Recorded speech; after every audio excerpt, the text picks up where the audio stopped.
Do what you love and you never have to work another day in your life. And that was some great advice given to me my last year's school by my Uncle Alan. I was at that stage in my life, which is an early stage, leaving school, what am I going to do with the rest of my life? And I think everyone makes it more serious than what it really is, because one thing I do know, you can change your life anytime, as many times as you like throughout your life. However, there's a high pressure on young kids leaving school to become an accountant or a lawyer or a carpenter or get a trade or an apprenticeship, whatever it might be, and they feel a bit under pressure. And I didn't know what to do. My father at the time wanted me to become a computer programmer, and remember that was the year of 1989. There were no laptops, there was no internet, there was no social media, there was no mobile phones, computers were about the size of this room. But he saw that the future is computing, and my school at the time was one of the first schools in the city that I lived in to actually install a computer classroom, and it was in the last semester of my schooling. And I remember going into that little dungeon of a room with a screen in front of me, tapping away, learning, working on some form of DOS computer, and it wasn't the class that I got excited about. My mother wanted me to become a doctor. And yes, that's great, because she saw that, that's a great occupation and it's a good status and good money and it's safe and security. But I couldn't see myself sitting in a room prescribing pharmaceutical drugs to sick people. That didn't really interest me. And I looked at my life at that time and looked at the classes that I got excited about. And the only class I got excited about was PE, or lunchtime, or little lunch, or big lunch when I went and played sport. Even though I was very naturally gifted at certain subjects at school, for example, accounting. I won the Dux Prize in my junior high school in accounting, and in my senior high school I won the Dux Prize in economics. So I was naturally really good at accounting and economics, and that's not because I studied.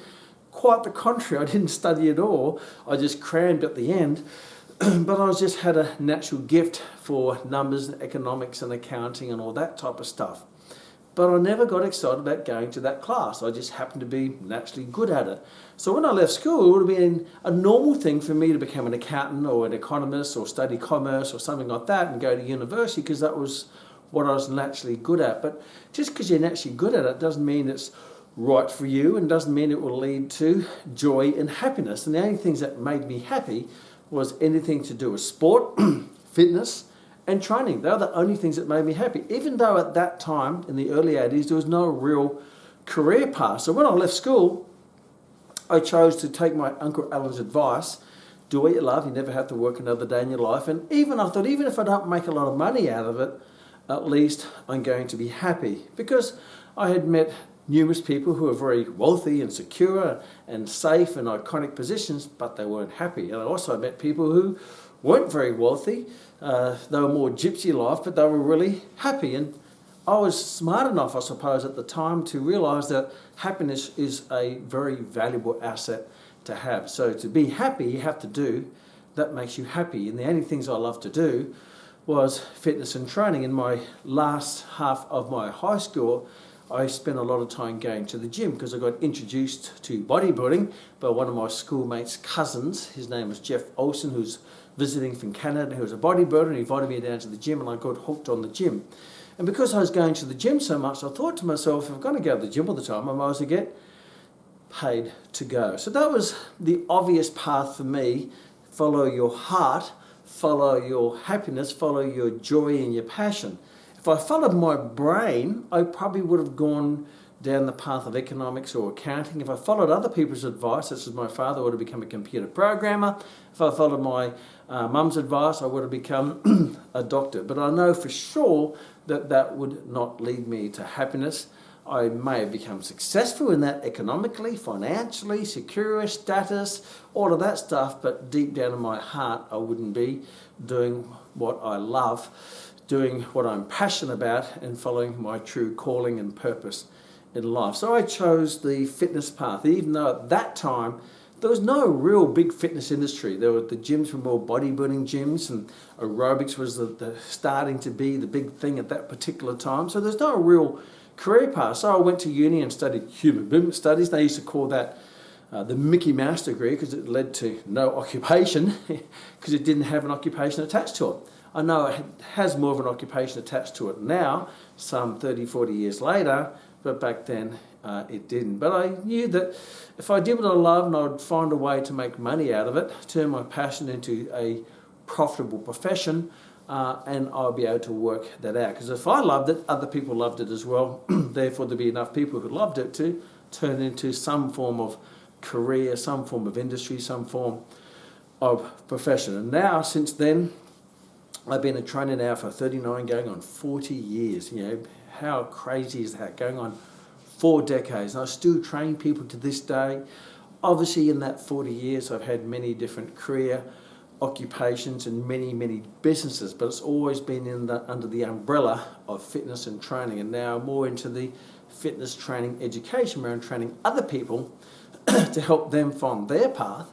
And if their passion is fitness and health and training and sport, then I'm, with my experience, I can guide them to an easier path to make them successful faster than I do, because I had no one to follow back then because I was leading the path. I was one of the first sports and conditioning coaches in Australia. I was one of the first personal trainers in Australia. I ran the first personal training course in Australia. I opened up the first full-time fitness college in Australia. So many of the things I did were first. So there's no evidence that it would work. There's no, oh, well, they've done it and they've done it and they've done it, therefore, hey, that's safe. If they can do it, then so can I. Just working out how.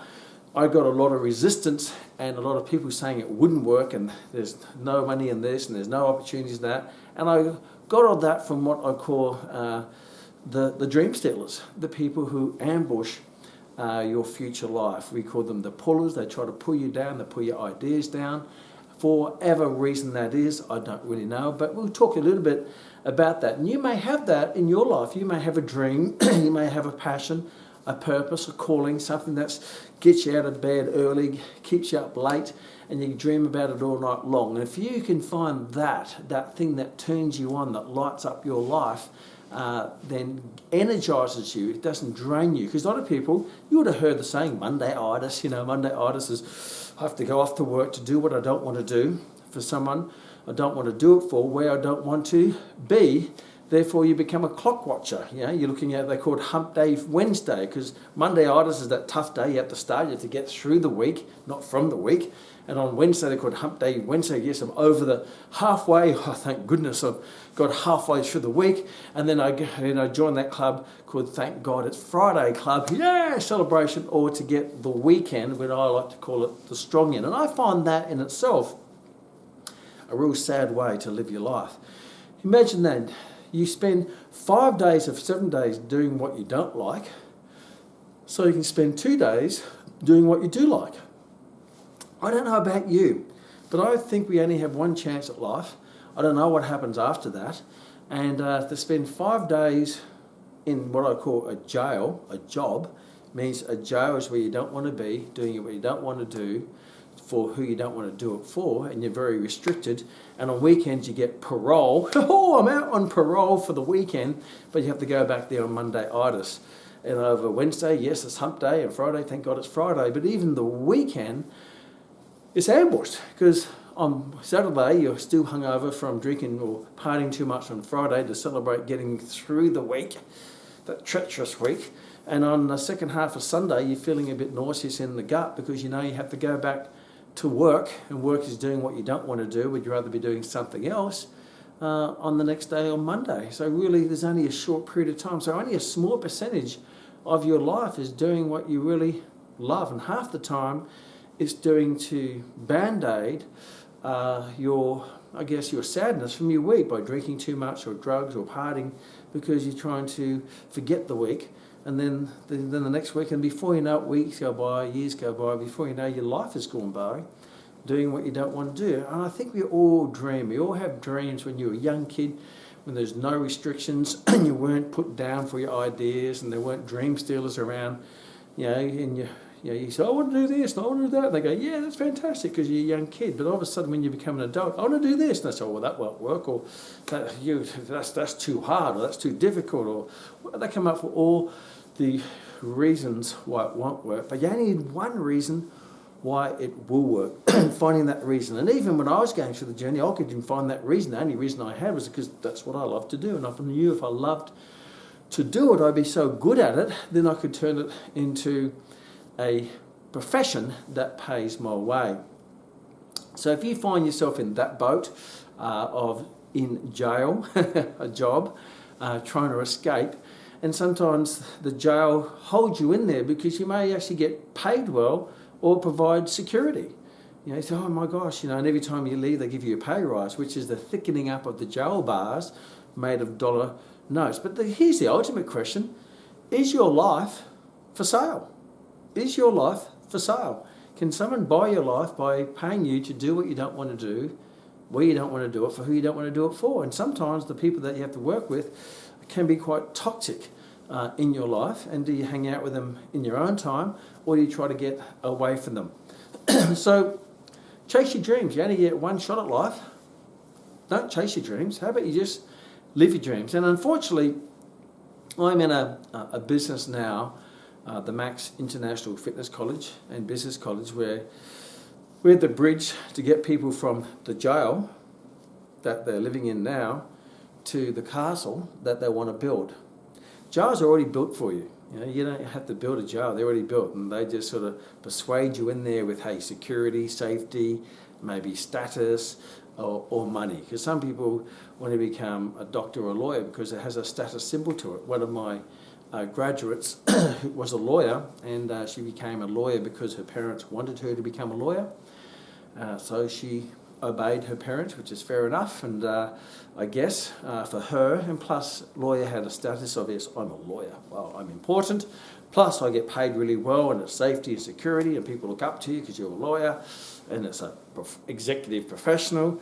But it wasn't long before she found that in the corporate world of law, climbing the corporate ladder of success, it was very toxic.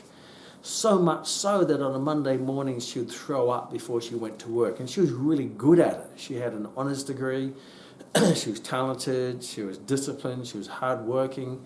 But the challenge is she spent her first part of her life climbing the corporate ladder, too soon to realise that she was climbing the wrong ladder. So you may get to the top, but you found you're at the top of the wrong mountain. But smart her, she decided that that was not for her. She found she didn't want to live her life in that toxic environment that made her sick on Monday mornings.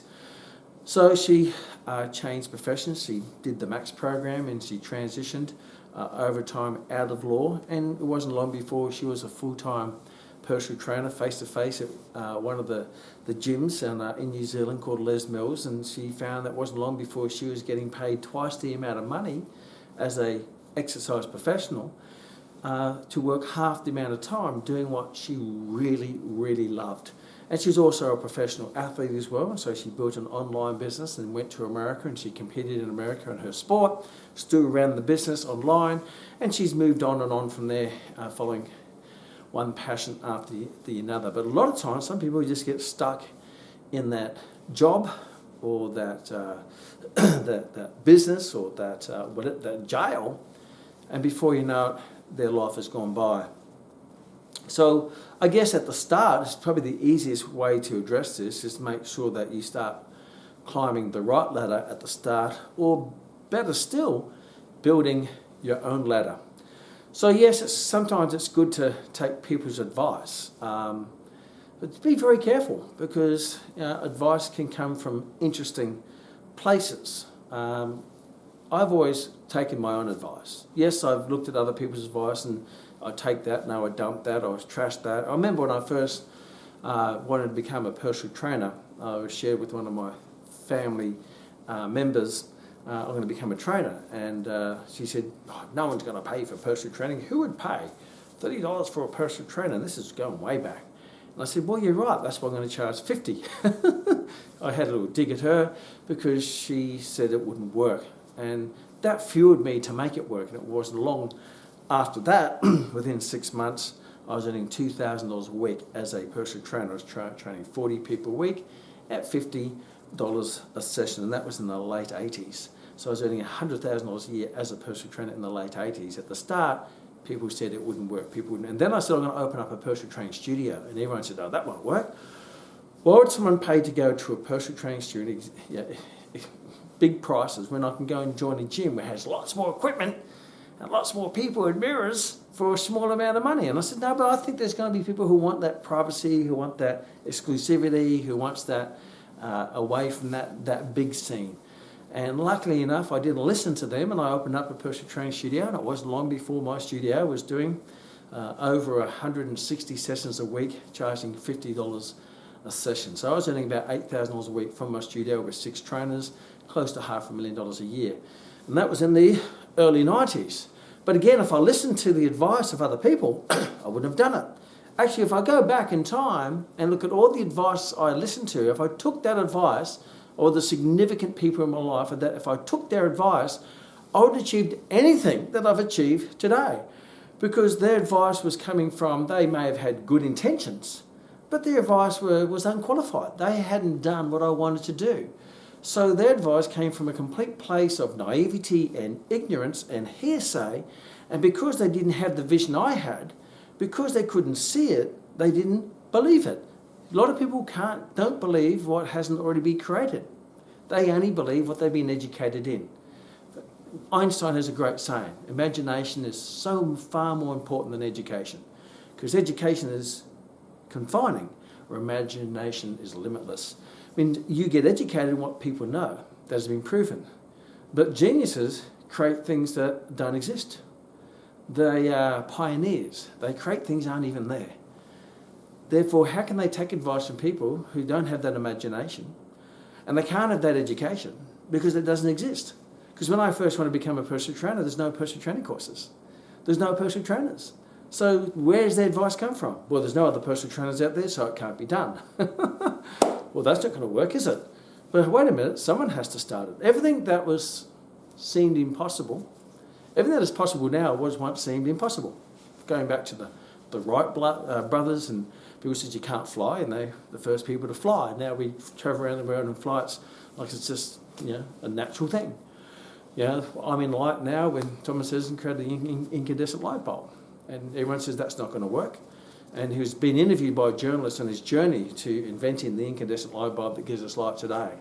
And at that time, he was up to around about 6,000 attempts at creating this light bulb. And obviously, scientists document and record everything so they don't have to go over repeated mistakes. They document their mistakes so they don't make that mistake again.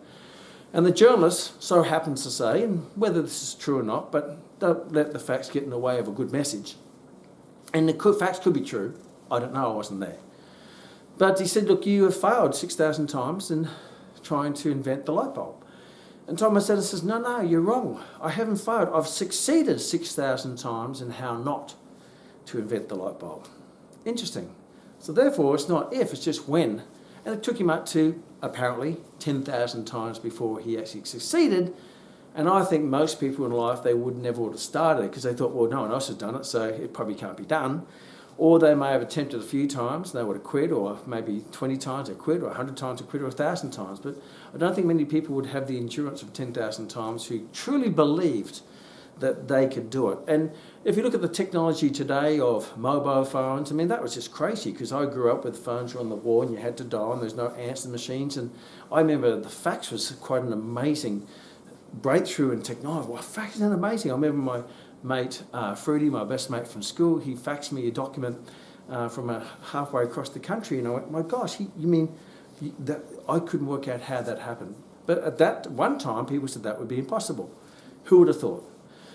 So if you have a dream, even if someone hasn't done it, doesn't mean it cannot become a reality. You just need to believe it to achieve it. But the beautiful thing, a lot of times people don't even have a go at the things that have already been invented or created. They just don't believe they can do it, or other people have put the seed of doubt in them that they can't do it. And I see that a lot in my profession, where I'll come across people who are two extremes. I'll come across the young person in their teenage years, and I started being a trainer when I was only 17, working in Bob's Gym in Southport on the Gold Coast in Queensland, Australia. And I started there after school working in Bob's Gym, and eventually I got a free membership for it, and then eventually I worked at Spartan Gym in Brisbane. I got paid to do that, and over time I turned it into a full-time career while studying a degree which wasn't really connected to it, but it gave me letters after my name that gave me a bit of credibility, even though people thought I knew far more than what I actually knew. But one thing is I kept going until I achieved what I wanted to achieve. Even at that time, when I started, there was no really career opportunities. Now, it is a smorgasbord of opportunities in the fitness profession.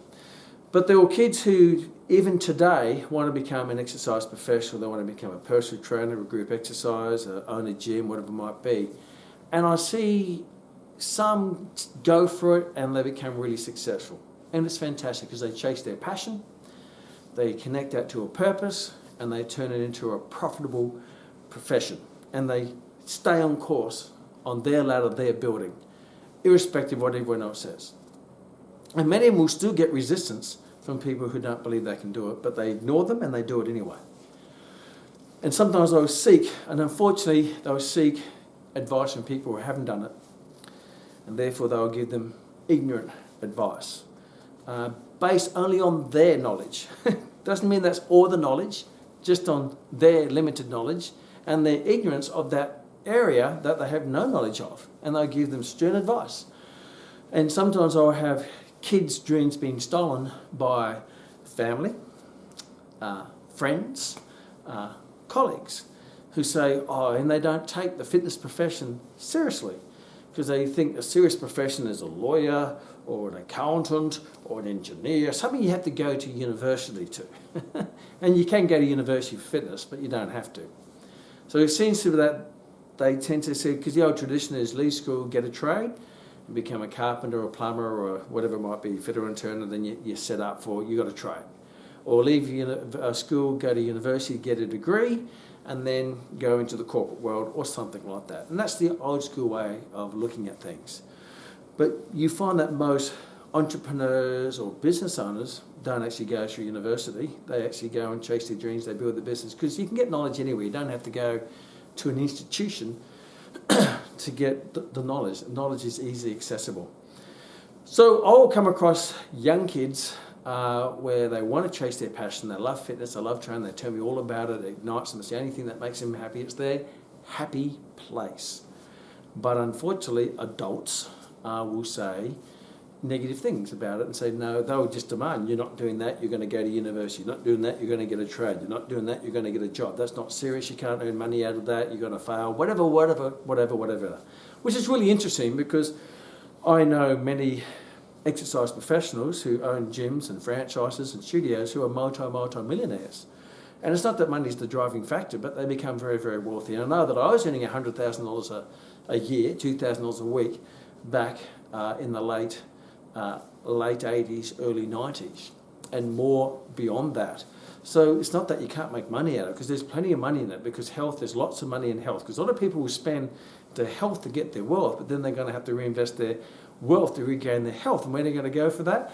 Yeah, some people may go to doctors and get pills and potions and motions and all sorts of stuff, but a lot of people, their solution is exercise, so they'll need a personal trainer or go to a gym or a studio or some form of exercise coach. But that advice at that age, and I find it quite sad that sometimes their dream has been stolen because it's been a big wet blanket's been put over it, and because the kid's so young, they have this ultimate trust and faith in their family member or their colleague or whatever, the adult, and then they go and do something else. They go to uni and study something they're not really interested in, or they go and get a job or go into a job but they're not really interested. And I find that really sad, because what I do know is that to really truly be happy, then you have to do what makes you happy, and a big part of your life is your career, is your business, your career, your profession. That's a big part of your life. It makes up over 50%. Yes, it may only be 40 hours, but it's not really when you think about it. When you wake up in the morning, you're thinking about your job. When you leave the job in the evening, you're thinking about your job. And on Sunday afternoon, you're thinking about your job, going back to your job. So yeah, it does take up a lot of space in your mind, at least 50%. And if it's a negative job, or a job that you hate, that's toxic, that's really affecting your mental health and your physical health, it can consume and take up all of your life, because now you've got this toxic thing going in your head about having a job that you hate that affects all aspects of your life. So it's really important that you do things that light you up, energize you, turn you on. Do things that you do for free. That's a great question to ask. Do things that you do for free. And sometimes I ask this question when people have doubts about, because you've got to go across a bridge. You have to go through the cross a bridge to get from where you are to where you want to be. And that bridge is you have to become skilled, you have to become educated, you have to gain the knowledge, you have to gain the ability, you have to get the qualification, whatever it might be to get across the bridge. There is an entry ticket. There is an entry ticket. And that ticket, there's going to be an investment financially to be able to get that ticket, time-wise, discipline, hard work. But anything worth achieving is always going to be based on hard work. If it was easy, everyone would do it. I went through a lot of hard work going to university and getting the qualifications and the education that I gained, but I loved it because I knew that it was going to give me the ticket to the entry to a life that only other people would dream of, where I had this life. I never worked in my life since I was 17. And I find it very hard to even relate to having a job that people hate, just doing it for the money, the security, or for whatever reason it might be, or worst case, you're doing it for someone else to please your parents or please your friends, or do it for the expectations of society, or please your peer group, or to be accepted. Don't be careful not to do things to be accepted by the wrong group. That's not going to lead to happiness. You're compromising yourself and your life to do what you don't want to do to get acknowledgement and acceptance from others. So be careful that you're not trying to be accepted by the wrong people, because the right people would support you and encourage you and be a cheerleader for you to go and chase your passion. And I was fortunate that my father was always supportive. He wasn't outrightly supportive, but he's always, if I wanted that, okay, you do that, and if I have to invest a bit of money in there, whatever it might be, I'm happy to do that, as long as you're happy doing what you're doing. My mum was more of a cheerleader. Oh, that's fantastic, my son's doing this. Even though she wanted to become a doctor, she supported my choice because it's my life. And I'm the person who has to live my life 24/7 in my own life, in the ocean of my own thoughts. Because when no one's around, I'm still around. When I'm in bed, I'm still thinking about what I'm doing, what I have to do tomorrow, I think what I did yesterday. So I'm the one who has to live it by myself. No one else do. They would just come in your life. They'd be what we call a seagull. They'll fly in, they'll fly around the room, poop everywhere and fly out, and that's it. It means they'll poop in your mind by telling you can't do it, or it can't be done, or putting the seeds of doubt into your head based on, many times, their ignorance. So be careful who you get that advice from. The advice could come from someone who hasn't done it. Well, hey, don't even go there. Sometimes it'll come from people who've done it but failed. Well, don't go there either, because they failed. Why they failed, I don't know. Maybe they didn't get the right education, maybe they didn't get the right support, maybe they don't have the discipline, maybe they were lazy, maybe they're quitters, who knows? But many times those people will always have a list of reasons of why it didn't work, a list of excuses. The only thing not on that list is their name. So they'll actually go through a process and put all these doubts in your mind based on their own personal experience. But for every 10 of them, there's one person who's done it to a super successful level. And they're the people you seek. They're the people you seek. If I want to become a champion boxer, I don't get the advice from a boxer who's lost every fight. I go to the boxer who's won the championship. If I want to become great at football, I go to the champion football coach, not the coach who always teams loses because he sits on the side smoking a cigarette and couldn't be bothered doing the work, doing the discipline, doing the structure to make you successful. So a big part of this is seek the advice in the right places from your circle of influence. You know, you will be the average of the people you hang out with most. So try to hang out, if you want to be a fast runner, hang out with fast runners. Don't join a walking club. Don't take advice from a walking club for people who run. Don't take advice from a swimmer if you want to run. Take advice from the people who have done what you want to do and done it to the level that you want to do it. And that's the best place to get them. And sometimes you may even get maybe a doubt from there, but that's okay. Just go back to your heart. Always follow your heart, not always your brain, because sometimes your brain is sometimes too logical and sometimes it can be fed different things. But if your heart will override that and will set your course, your heart is your compass. So don't take advice from people who haven't done it. Don't take advice from people who have done it and failed or quit. And more likely take advice who have done it. And it may not necessarily be in your profession, but they've chased their dreams. Hang around dream achievers. Hang around people who are achieving, they're not dream quitters. Nothing to gain in that area. And I see that sometimes, a lot of the times, young people getting influenced by And maybe people have the right intent because they want to stop them from, failing, I suppose. I know sometimes my father was a bit negative in what I wanted to do, or that what work you shouldn't do that. And his intent was good because he didn't want to see me fail. But he's never done what I want to do. Therefore, if I fail doing what I'm loving, I'm actually succeeding. I'd rather fail doing what I love than succeed at doing what I hate. Interesting. Then the other scope, other side, other end, I get people who have been lawyers or accountants or engineers or construction supervisors or whatever it might be, and they've been doing that all their life. And they get to around that age of what people call maybe middle age. I guess I'm somewhere in that scope now, around 40s and 50s, and they're thinking to themselves, well, where's this all heading? What is the purpose of life? What is the meaning of this? Why am I doing what I'm doing now? Yes, I'm financially strong, I'm financially secure, I'm financially independent, but I'm not happy doing but I used to really be happy when I was young, going to sport or going to the gym. And many times people, their only happiness is when they go to the gym or their personal trainer or their sport. That's called their happy place. And they make a transition late in life. I get a lot of those people who get attracted to Max due to the maturity of Max. With myself and Rory are saving in our 50s, and we've been doing this all of our life. So I work a lot of time with people who transition later in life. And all of them will say something like this: geez, only if I started this back then. If only I started back then. Only if I followed my heart back then. If only if I chased my dreams back then. And that's okay. There's no regrets, because every day is the first day of the rest of your life. So this day. Make sure that you follow your heart. Get in that path. Get in that lane that energizes you, that makes you passionate, gets you up early, keeps you up late. You do it for free. And I sometimes ask when people transition from one to another, a job which is secure but not fulfilling, doesn't serve their values, to an opportunity that is not guaranteed.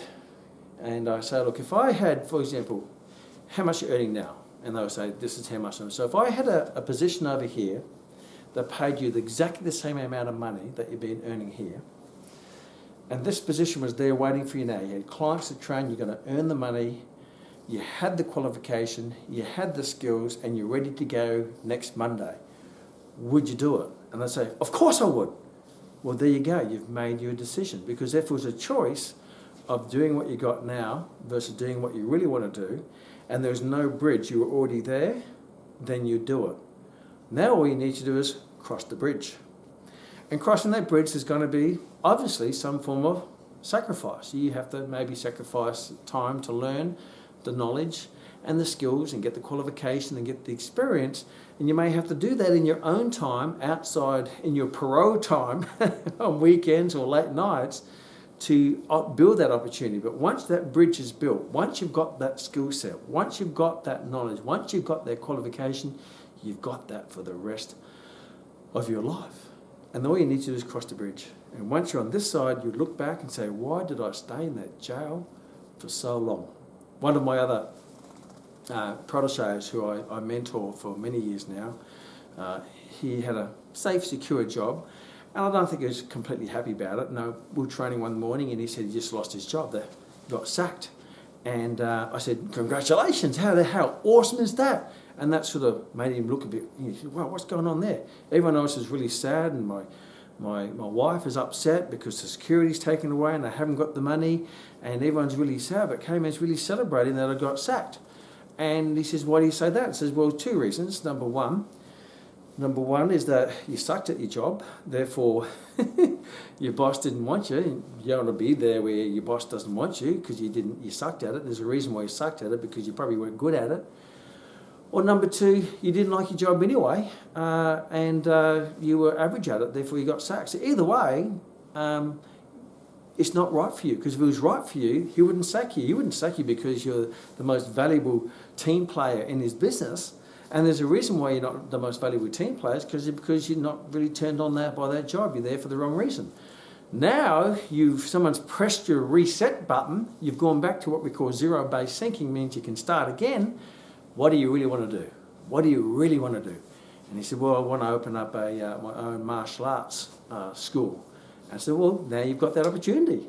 And now many years on, he has a very, very successful martial arts schools that pays him 5 times more than what he was earning, and he's the boss and he has people working for him and all sorts of stuff, and he's living the absolute dream. I'm not taking away there was some hard work in there, but you're better off doing hard work and doing what you love than easy work and doing what you hate, because easy work and doing what you hate becomes very hard and boring and over a period of time, and it takes. But if you're doing what you love, then you're never going to quit because you absolutely love it. So if you could transition now, would you? Then if that's the case, then that is the right decision. Now just get to work and working out how you're going to get from where you are to where you want to be. Now this is not just limited to your career, but all aspects of life, I suppose. Sometimes people are in a bad relationship and they're there for the wrong reasons. They're there because it's secure, maybe they're for financial reasons, there because it's too hard to break up a relationship. And I can speak from experience. I have been in a previous marriage and I got divorced and I made that decision. And the ultimate decision is if I started again, would I do what I did? And the answer would be no. If you started again, would you take that job that you're stuck in now? If the answer is no, then hey, best get out of it. Just get out of it now, because the longer you stay in something, the harder it is going to get out. It's like quicksand, a job, a jail, a bad relationship. It's like quicksand. It'll just slowly drag you down. It'll bring your energy down. It'll bring your mental health down, your physical health down, and you'll get weaker and weaker. The longer you stay, the longer you procrastinate, the harder it is to take action. As I say, the best time to plant a tree was 20 years ago. My point being, the best time to take action was when you first thought about it. Many times when you first thought about it, it's been delayed. The worst time is tomorrow, because there's always going to be tomorrow. The second best time is right now. Take action. It's your life. Take control of it. Be the master. Be the architect of your life. And yes, you may want to seek advice, but you don't mean you take all the advice. Sometimes you don't take hardly any of it. I've taken hardly any of the advice when I first started.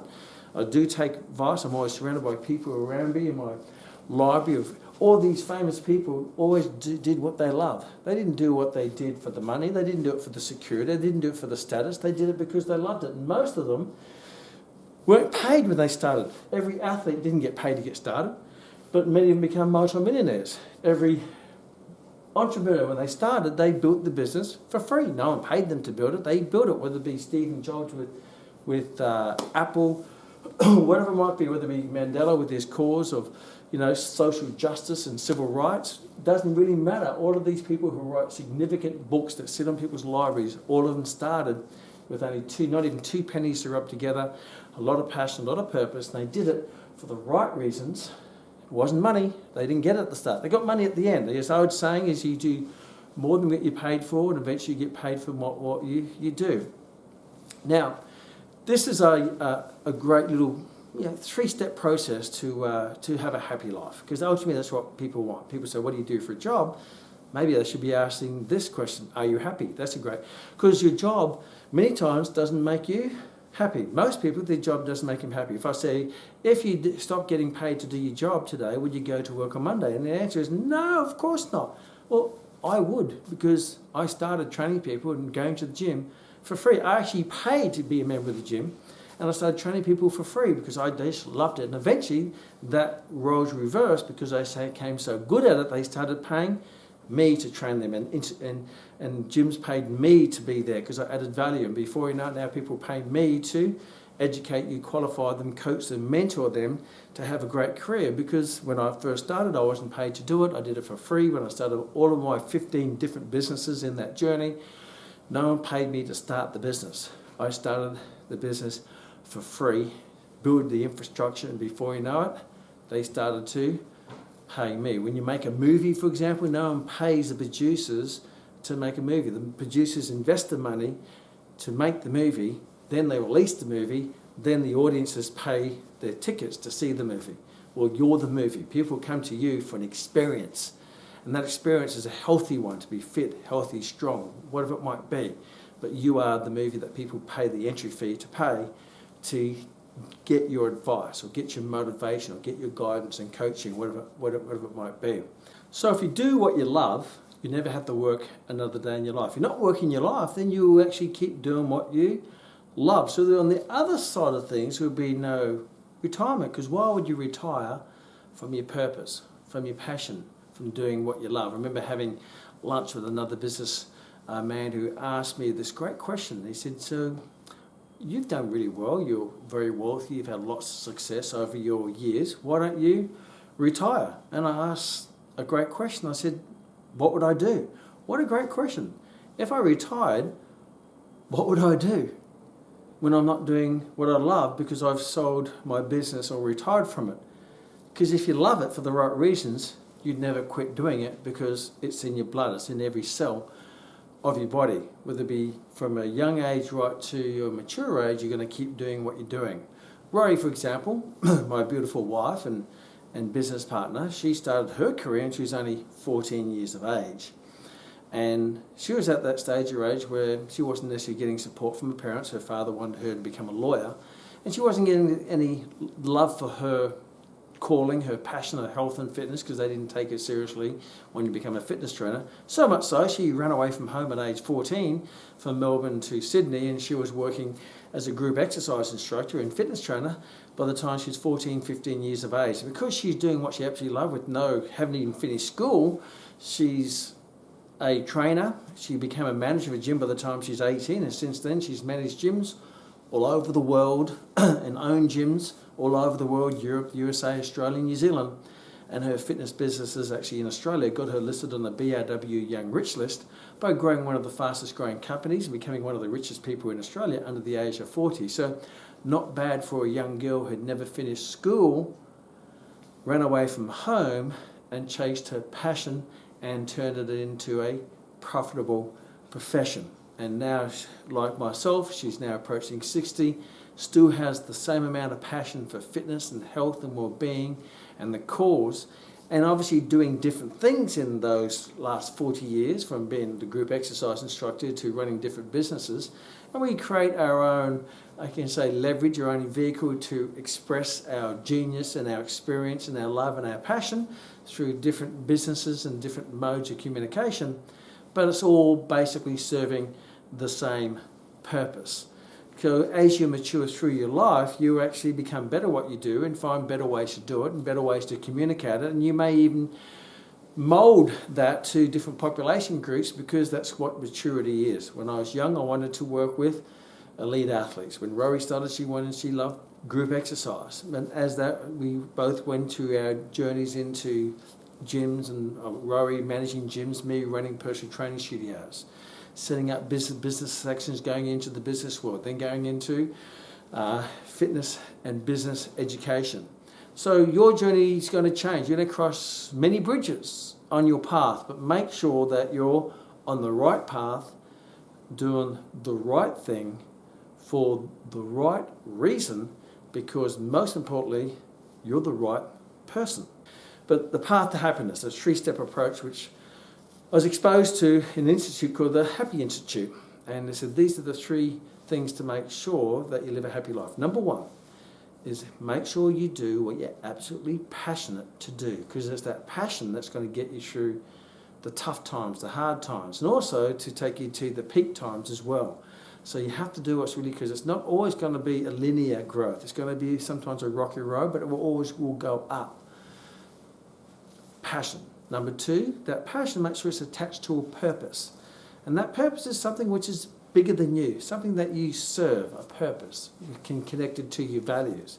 My early career, my purpose was sports conditioning. I wanted to help elite athletes get the peak condition of Olympic gold medals and all sorts of stuff. And your purpose may change through your life as you mature through your life. Something that is a calling, is a cause. You know, Nelson Mandela was civil rights. You know, that was his calling, to civil rights, to lead his country to freedom and all sorts of stuff. What is your calling? What is the thing that's bigger than you that you like to serve?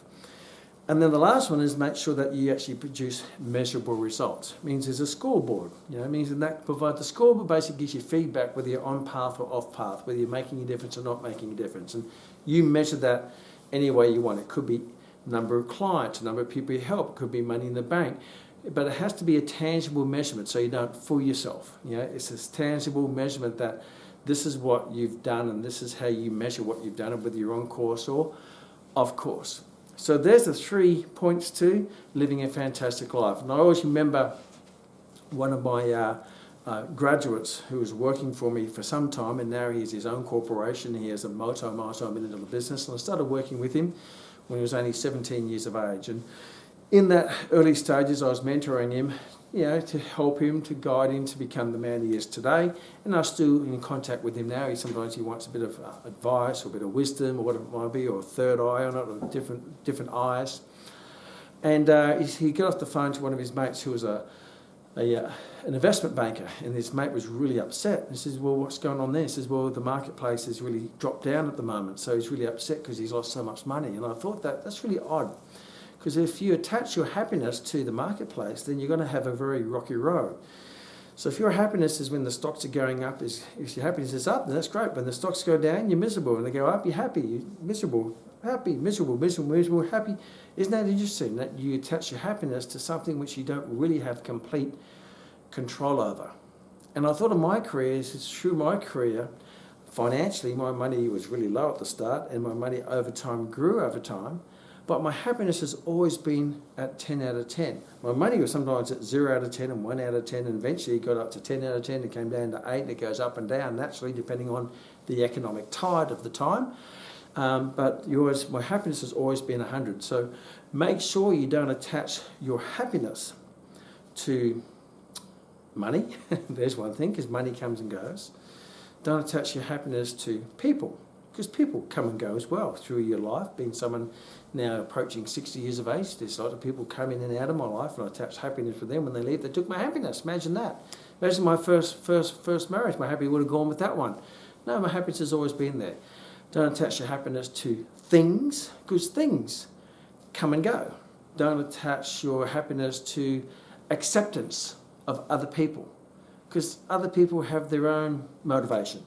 Sometimes it's positive, sometimes it's negative. Some people want you to fail. Sometimes you ask people, I'm thinking about doing this, and they'll put that seed of doubt because they don't want you to fail, because they don't want you to succeed in achieving your dream when they've never lived theirs. Sad to say, but sometimes people get a little bit of joy out of other people failing and joy out of other people not succeeding, because it makes them feel better about their life where they haven't really succeeded or filled their potential or lived their dream, whatever reason it might be. I'm not going to put my headspace there.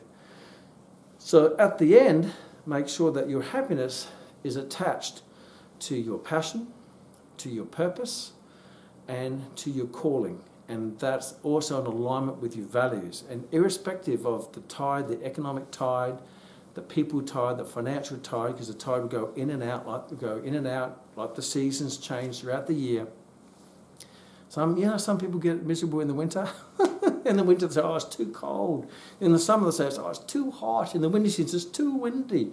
Really? So now your happiness is attached to the weather. Isn't that sad? Because now you're attaching to something that is not in your control. But what is in your control is your passion and your purpose and your mental mindset. If you control your thoughts, you can master your thoughts and master your mind, you'll master your life. And become a master of what you're passionate about, that serves a purpose that's in line with your values. And irrespective of what other people think, it doesn't matter. Because in this noisy world, opinions are like bottoms. Everyone's got one, and most of them stink. See you in the next Kmax.